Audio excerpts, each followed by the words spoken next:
நம்மளுடைய பணக்கஷ்டம் நீங்கி வருமானம் அதிகரிக்க சங்கடகர சதுர்த்தி நாளில் நாம சொல்ல வேண்டிய அதிசக்தி வாய்ந்த மந்திரம் ஓம் சௌம் சௌமியாய கணபதியே நமக. ஓம் சௌம் சௌமியாய கணபதியே நமக.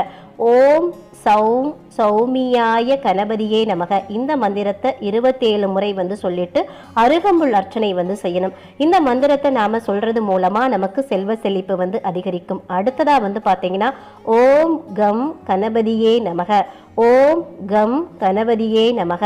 ஓம் கம் கணபதியே நமக. இந்த மந்திரத்தை ஒரு 27 முறை சொல்லி நாம வழிபாடு செய்யணும். இதனால நம்மளுடைய மனம் ஒருநிலைப்படும் அப்படின்னு சொல்லப்படுது. அடுத்ததா கட்டை விரலை மடக்கிக்கிட்டு கைகளை மூடி தலையில 5 முறை நம்ம கொட்டிக்கணும்.